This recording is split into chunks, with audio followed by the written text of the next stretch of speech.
No spousal children, so hobbies, basketball and theatre. Very good, sir. And his why, he likes to make people happy. And a quote that he resonates with, to be or not to be, that is the question. Okay. Thanks, Phil. To you, SBN. Cool. All recording? Cool, fantastic. How are we all this morning? Are we doing good? Yeah, fantastic. So this morning, I'd actually like to talk about the highlight of my career. And it's actually something that happened earlier this year. I've been doing this ever since I was, I've been doing it for 4.5 years, like Phil said. So I've been doing it, it's been my job since I was 21 to put values on people's lives, to put a number to how much they'd want their spouse or loved ones to have at the end of the day when they pass away. And interestingly, my highlight of my career wasn't part of that, but I'll go onto it and explain what actually is that I've passed on with this client. So it's come after 4.5 years working in this industry. It's kind of come to me that oftentimes as professionals we focus on the wrong things. We focus on when it comes to our legacy, passing on the hard technical things like your money, making sure that your property is going to the right person, possessions, all of the things like that. But really, there's so much more that you can pass on than just what your bank account is at the end of the day when that day comes. Because we are a whole lot more than the sum of our bank account. We are a combination of our deeds, what we do with our life, our experiences, our challenges. And we owe it to our generations going forward to share that aspect of our lives, rather than just being remembered for the person who left money behind, and that's ultimately going to be spent.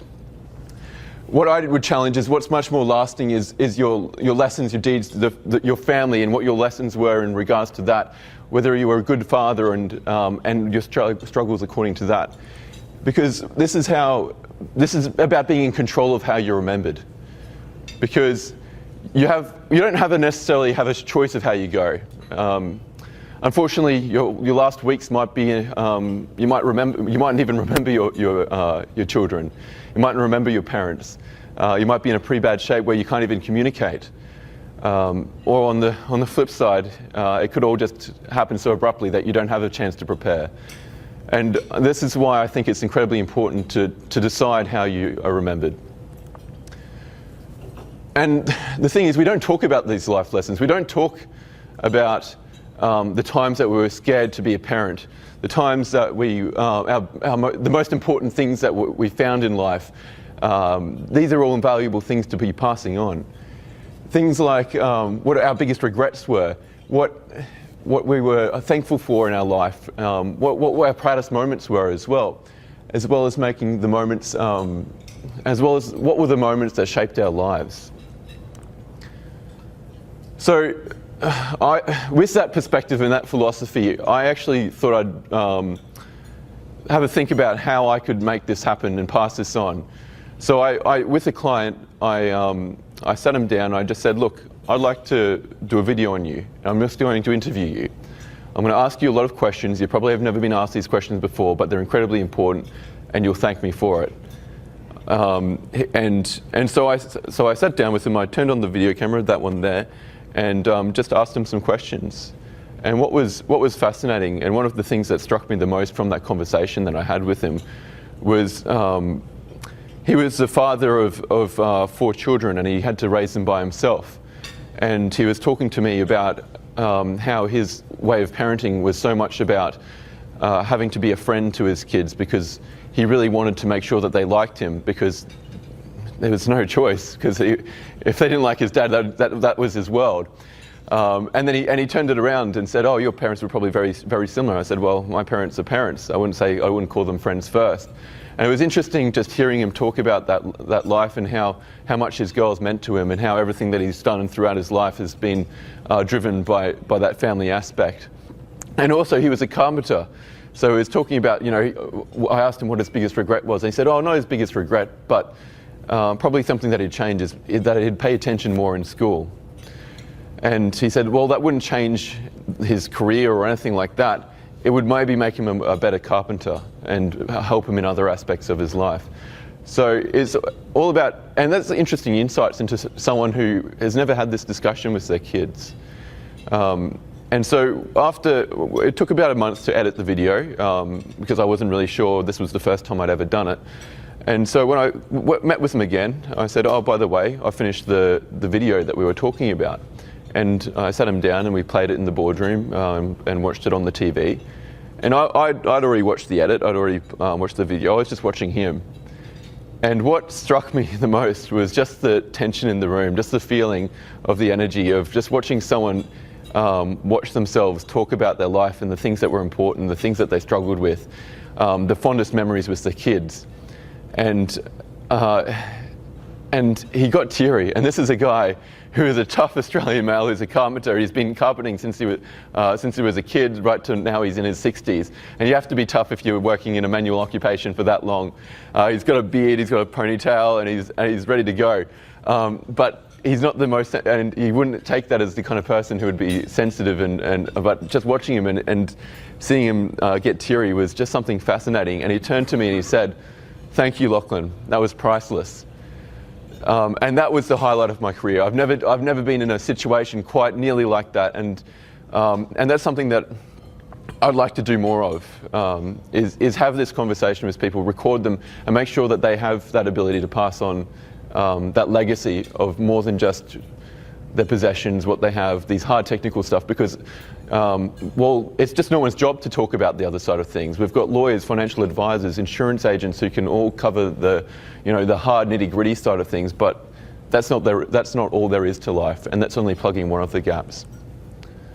So what I'd really like from you is to have a think about how it would make you feel if you received one of these from your loved ones. How much of a difference would that make? How would that change your perspective on your parents or your children or your cousins or aunties or grandparents? I know for me that's something that I'd like to do for my parents, but I'm not too sure if I'm the right one to interview them. But in terms of takeaways from today in my presentation, what I'd really like is if you could, I'd like to do this for you, and I'd like to do it, and I think I can do it well. I'd do it for, the cost for this would be around $200, and that's just my time and the editing costs of the video. If you're not interested in that, what I'd really love is the opportunity to present more and speak to more people about this concept and this idea, because I think it is important. I would like the opportunity to speak to societies or groups or other networking groups that you might be a part of, and just present this idea, because I don't think it is something that's being discussed at all. It's a new idea. It's not going to be clashing any categories or anything like that. It's just a video talking about your life and giving an insight in terms of who you are and who you are as a person. Because at the end of the day, we're not all authors, and we can't all write a book about ourselves. And this is something that is a good shortcut and something to remember by. So that brings me to the conclusion of my presentation. Thank you very much for your time. All right, Lachlan, I can open the floor to some questions. Has anyone got some questions? Any questions? I haven't got Yep. a question, but I just think that was an incredibly unselfish presentation. Two of my girls got married, and that's a great time to reflect and talk about things like that. And I think what you've done there for that person, I can really appreciate probably what he felt. I think it's a wonderful offer, so well done. Thank you so much, Ken. Thank you. John? Well, I completely agree with what Ken said, but I guess my question is, did you sell the guy any insurance? No, well, he was already an insurance client, so he was actually retiring. So it was more like, oh, you don't need income protection anymore. So you're not working, cancel that. By the way, let's have a chat around life and talk about your girls. Talk about. It was interesting because we were talking about because I don't know what my parents were like in high school. So I was asking him, what did you do when you were in high school? What kept you entertained? And he was. It was typical, played rugby at Nambour Fields, and interesting seeing that because that's where I've played before, and telling me about how back in those days, and this didn't make the video, but he was telling me about how in those days, you'd play a game of rugby, you'd drink and drink and drink, and then you'd drive home because that was just the way of the world back then.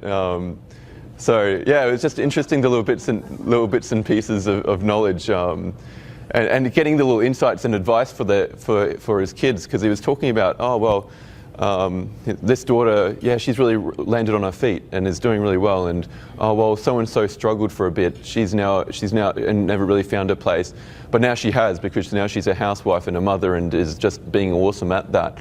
That was all like.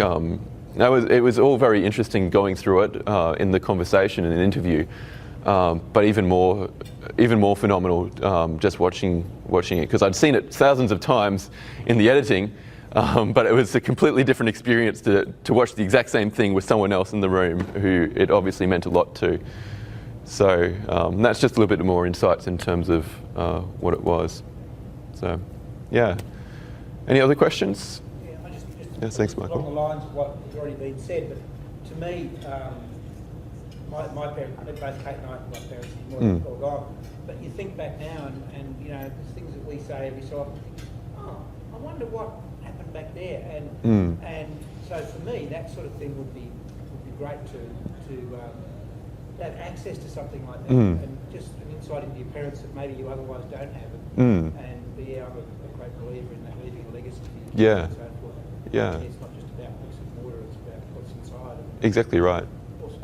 Yeah, no, and I know there's I think, especially as males, it's hard to open up and express, I think. I know my dad's not the most expressive person. He's quite a closed person. I'm not saying